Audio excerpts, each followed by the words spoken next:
নমস্কাৰ বন্ধু বান্ধৱীসকল আপোনালোক আটাইকে মোৰ ৰাজনীতি ভিডিঅ'লৈ স্বাগতম জনাইছোঁ বন্ধু বান্ধৱীসকল অসম টেট 2021 অনুতীৰ্ণ একাংশ বন্ধু বান্ধৱীয়ে মোক ইতিমধ্যে লক্ষ্য কৰি লৈছে তো মই এই ক্ষেত্ৰত কেইটামান কথা স্পষ্টীকৰণ দিব বিচাৰিছোঁ যে বন্ধু বান্ধৱীসকলক মই কৈছিলোঁ যে অসম টেট 2021 যি ফলাফল ঘোষণা হ'ল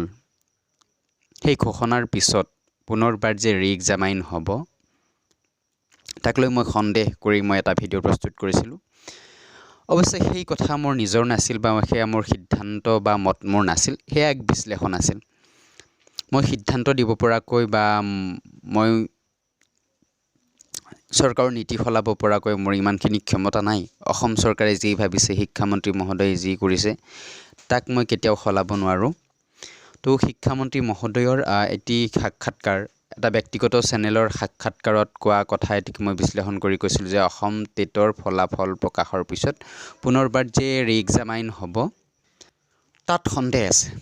আৰু বন্ধু বান্ধৱীসকল আপোনালোকৰ ৰি-এক্সামাইন হওকেই বা নহওকেই মোৰ তাত কোনো লাভ বা লোকচান নহয় কাৰণ মই ইতিমধ্যে এগৰাকী চৰকাৰী কৰ্মচাৰী মই এখন বিদ্যালয়ত শিক্ষকতাৰ কাম কৰোঁ তো তেনে ক্ষেত্ৰত এই আপোনালোকৰ ৰি-এক্সামাইনে মোৰ একো লাভ লোকচান নকৰে আপোনালোকৰ ফলাফলেও মোৰ কোনো লাভ লোকচান মোক আনি নিদিয়ে তো এই ক্ষেত্ৰত মই আপোনালোকক আচলতে মটিভেট কৰিবহে কথাখিনি কৈছিলোঁ যে আপোনালোকৰ কৰিবলগীয়া এইখিনি সময়ত বহুত আছে কাৰণ এই 3 মাহ আমাৰ সকলোৰে বাবে যিসকল নিবনুৱা সেই সকলৰ বাবে গুৰুত্বপূৰ্ণ অসম চৰকাৰে 1 লাখ পদৰ বিজ্ঞাপন দিব 1 লাখ পদত নিযুক্তি দিব এই 1 লাখ পদ কেৱল শিক্ষা বিভাগতে সোমাই থকা নাই 9354টাহে খালী পদৰ বিজ্ঞাপন দিছে শিক্ষা বিভাগত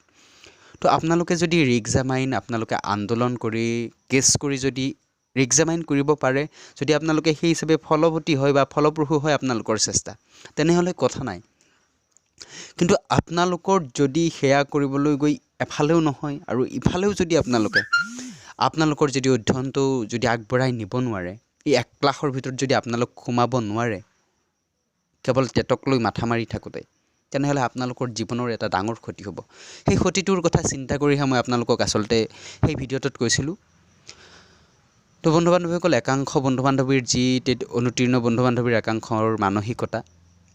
এই ক্ষেত্ৰত দুখ লাগিছে তেখেতসকলৰ ওচৰত মই ক্ষমা বিচৰাৰ কোনো যুক্তিযুক্ততাই নাথাকে কিন্তু যিসকল বন্ধু বান্ধৱী নম্ৰতাৰে কৈছে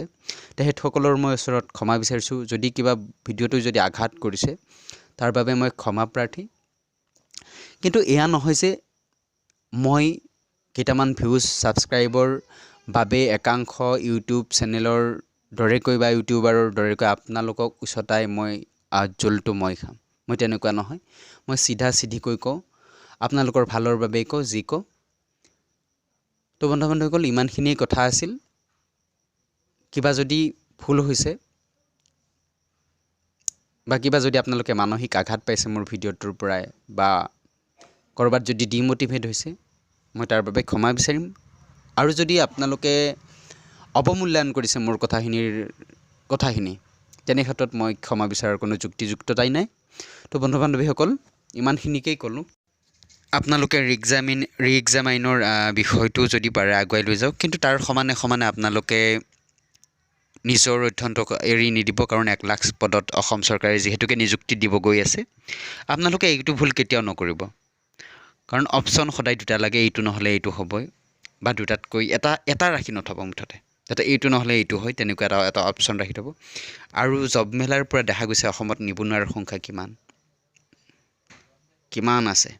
বা টেট দিও আপোনালোকে গম পাইছে কিমান হাজাৰ কিমান লাখ প্ৰাৰ্থী তো তেনে ক্ষেত্ৰত মাত্ৰ দিব 1 লাখ পদত নিযুক্তি আৰু এই 1 লাখ পদত যে ভাল এনেকুৱা এটা মাৰ্কছ নাহিলে আপোনালোকে যে চাকৰি পাব তাৰ নিশ্চয়তা নাই